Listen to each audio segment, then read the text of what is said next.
La famille, voici encore une autre histoire que j'aimerais partager avec vous. Cette histoire m'a été confiée par une maman, cette mère de famille qui m'explique l'histoire qu'elle-même a traversée. Cette histoire-là parle de maltraitance. Aujourd'hui, j'aimerais dire à tous ceux qui m'écoutent, la maltraitance, ça se paie 6-7 heures. Oui, la maltraitance se paie 6-7 heures. Aujourd'hui, voilà comment une tante prend la fille de son frère. Je crois que oui, elle va aider la fille de son frère et voilà les conséquences qui vont se passer et vous allez mieux comprendre de quoi il s'agit. C'est à l'époque on voyait ça facilement quand ton frère ou ta soeur est en ville et il vient te dire non, que oui, franchement, donne-moi ton enfant, il va grandir ou elle va grandir chez moi, je vais l'élever, je vais la prendre comme ma fille ou comme mon fils. On donnait facilement. Mais de nos jours, maintenant là, même avant de te donner mon enfant, même, il doit réfléchir. Parce que ces enfants-là, aujourd'hui, sont beaucoup maltraités dans les foyers des gens. Mais où je vous parle, c'est dans les années 80, bien avant que Félix Houphouët-Boigny vivait. On va quand même écouter l'histoire en question que j'aimerais relater. Vous allez mieux comprendre de quoi il s'agit. Voilà la dame, quand elle était petite, elle vivait avec ses parents, tranquille, vraiment. Ses parents n'ont pas trop mis à l'école. Ils ont commencé, mais ils n'ont pas terminé. Ils disent donc que, à l'époque, eux, ils préfèrent mettre les hommes à l'école que les femmes. Parce que les femmes, dans leur tête, ils disent donc que nos grands-parents réfléchissaient comme ça. Hein, que quand tu mets une fille à l'école, c'est comme tu es en train de dilapider ton argent. Parce que tôt ou tard, elle va aller se marier. Mais c'est normal de mettre les hommes à l'école. Parce que c'est eux qui doivent attraper. C'est eux qui doivent vraiment fonder une famille. C'est eux qui doivent vraiment souvenir aux besoins de la famille. Mais aujourd'hui, on a tous compris que la femme même, souvent même c'est la femme même qui attrape le volant même de la famille. Excusez-moi.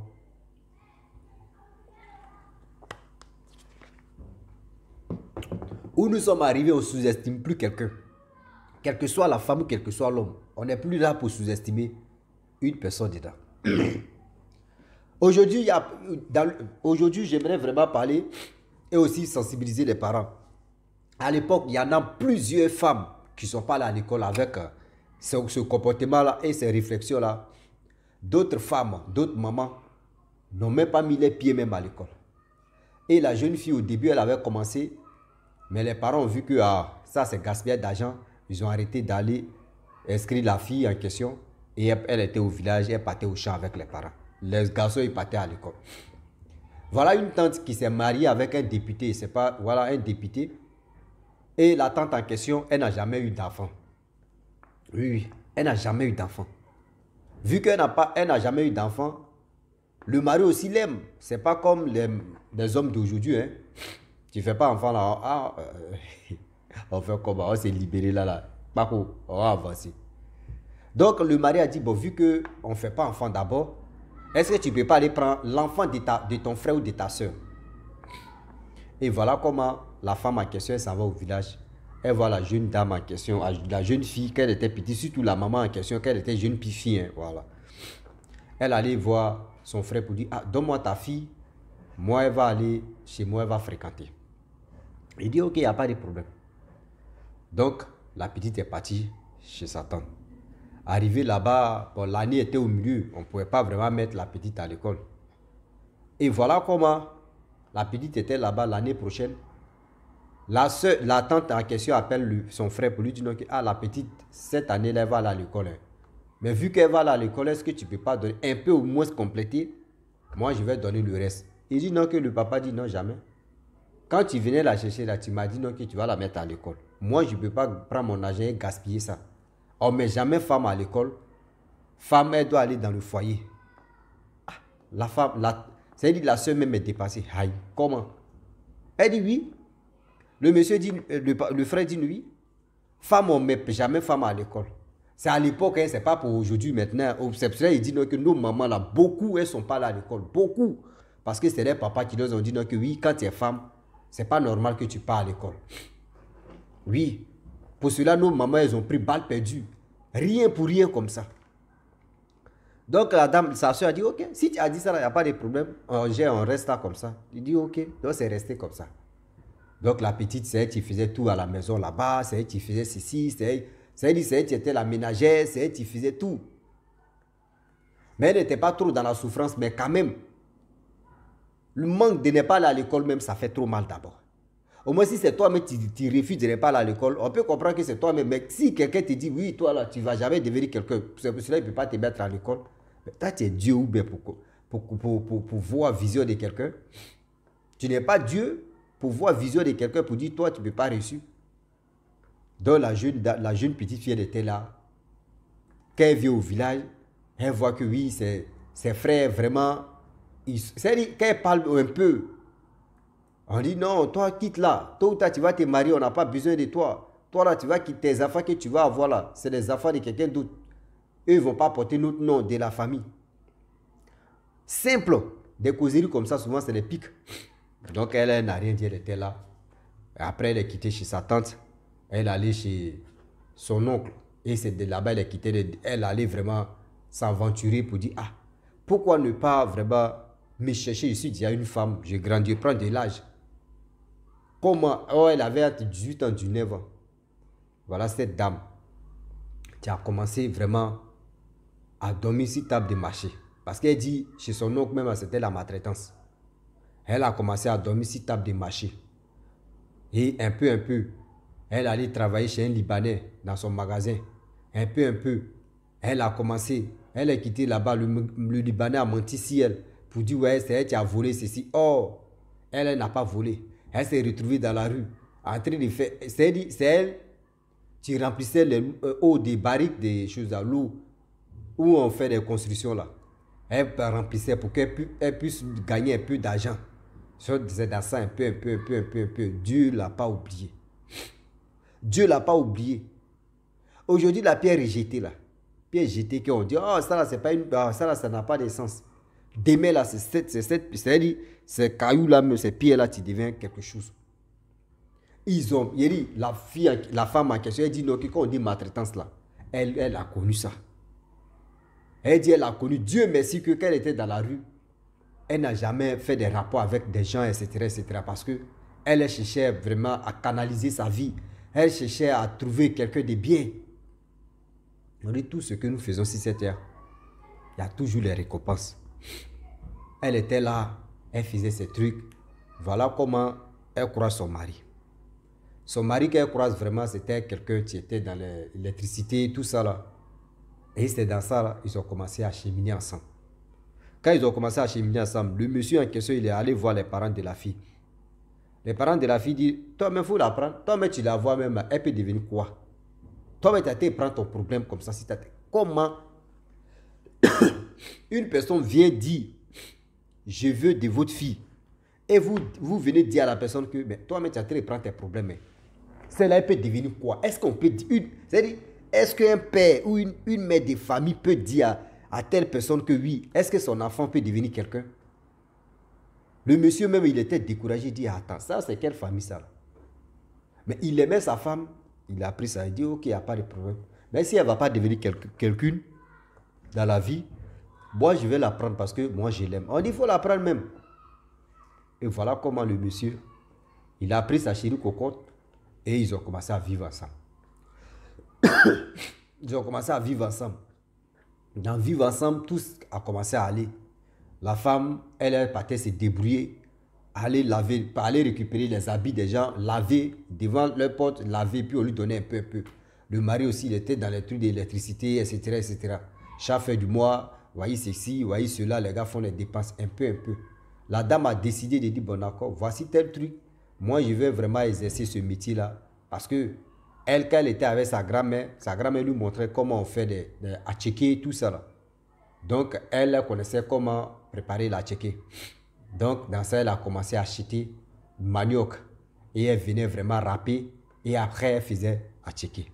Et elle vendait. Au début, ce n'était pas facile. Au début de telles choses, ce n'est jamais facile. C'est toujours compliqué. Mais c'est au fur et à mesure que tu te donnes. Et tu sais que oui, ça là, ça va aller. Tu mets ta confiance dedans. Et tout se passe bien. Donc, petit à petit, elle a eu la clientèle, un peu. Les gars de Garba, les femmes qui vendent à Tchéké, les Garba, tout cela, ils venaient prendre des paniers d'Atchéké. Donc c'est dans ça là un peu la femme, elle a tout fait. Aujourd'hui où je vous parle, elle est son mari. Et ils font la fierté, quand on dit vraie fierté de leurs deux familles. Lui aussi dans sa famille, il était vraiment trop, pas trop ça, mais quand même aujourd'hui, il est bien posé. Sa femme aussi, ils ont tout fait aujourd'hui, ils ont construit des maisons pas possibles. Arrêtez de sous-estimer vos enfants, j'aimerais dire à nos parents.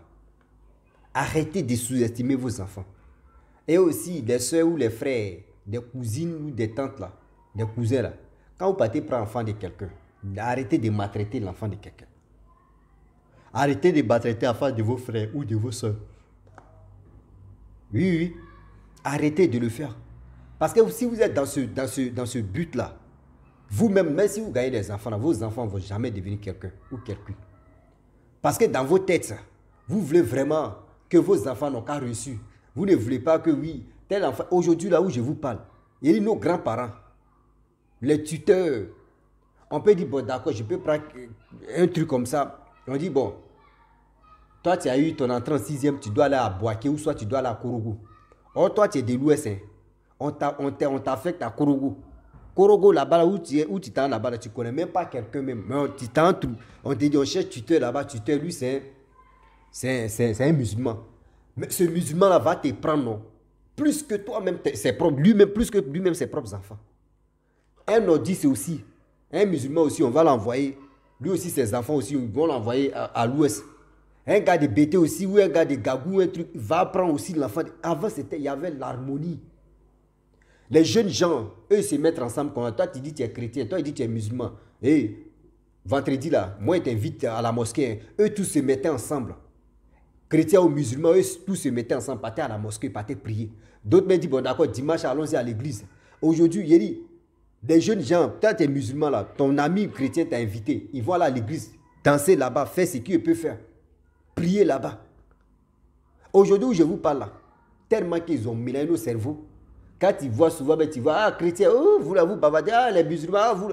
Tellement que on est tellement distrait, le diable même règne dedans. Aujourd'hui, tu vois ton ami chrétien, d'autres même, quand ils voient les amis chrétiens, ils sont fâchés. Quand ils voient les amis musulmans, ils sont fâchés. Regardez comment nous sommes dans cette pilier qui n'a pas de ni sens.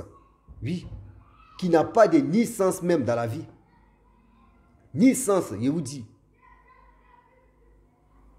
Oui, ni sens même. Est-ce qu'on peut finir avec tout ça là? Est-ce qu'on veut finir avec tous ces trucs-là? J'ai mal quand je pense à toutes ces choses qu'aujourd'hui nous traversons. Et voilà comment la dame à question, elle et son mari, ils ont reçu dans les trucs, ils sont tranquilles. Aujourd'hui, c'est eux qui font la fierté. Mais aujourd'hui, cette dame, moi, elle dit, elle est tranquille, elle vit avec son mari hein, depuis combien d'années? Ils ont eu des enfants, ils ont eu des belles constructions. Elle dit de temps en temps, elle fait son atelier, elle est tranquille. Mais j'aimerais dire à tous ceux qui m'écoutent, vous qui m'attendez, vous qui m'écoutez, je sais que vos parents ont zaillé, ils ont déconné de dire non que oui, on ne met pas femme à l'école. Aujourd'hui, il y a des femmes où elles sont assises là, même les hommes aussi, d'autres hommes n'arrivent pas là-bas. Ah oui. Il y a des domaines là aujourd'hui, là, c'est que l'homme fait, la femme aussi est dedans. Ah oui, oui.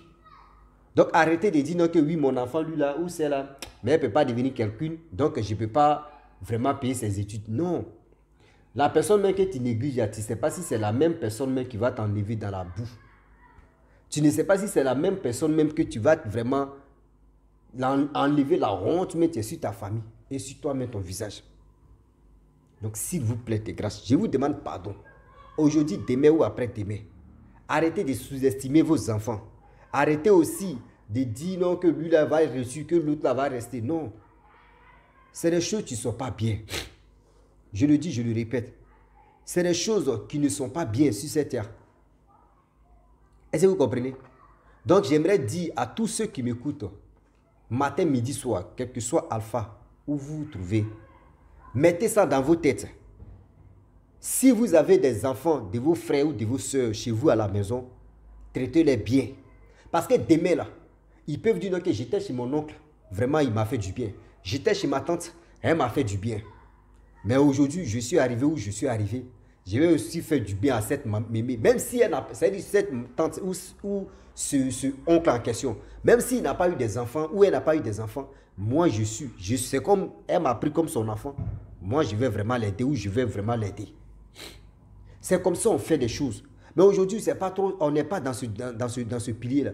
On est là, oh, bon, excusez-moi. Il ne me sent pas bien là, donc excusez-moi pour ce truc-là. Donc, j'ai dit, je suis arrivé, bon, ok, je dis, aujourd'hui, prions, même si quelqu'un vient fréquenter chez toi, si quelqu'un vient faire ses études chez toi, il faut vraiment considérer la personne. Ne dis pas que oui, la personne va réussir dans ma main ici et puis il va aller nourrir ses parents. Il va m'oublier. Non, laissez ça. Dieu même sait pourquoi l'enfant est venu fréquenter chez toi. Ou l'enfant est venu continuer ses études, ou il est venu suivre sa formation. Il tente chez toi, aller faire ceci, aller faire cela. Tu ne sais pas. Tu ne sais pas où le doigt, où la chance quitte. Grâce à un petit service que tu as rendu à telle personne, c'est déjà gravé dans sa tête. C'est déjà gravé dans sa tête. Arrêtez de maltraiter enfants des gens. Ce n'est pas du tout joli à voir. Donc la famille, j'aimerais m'arrêter là. Si tu es nouveau, tu es nouvelle sur ma vidéo, il faut t'abonner sur ma chaîne YouTube, ma page Facebook. N'oubliez pas de partager mes vidéos et aussi liker. Je vous dis à très bientôt. Ciao. Bisous. On ensemble.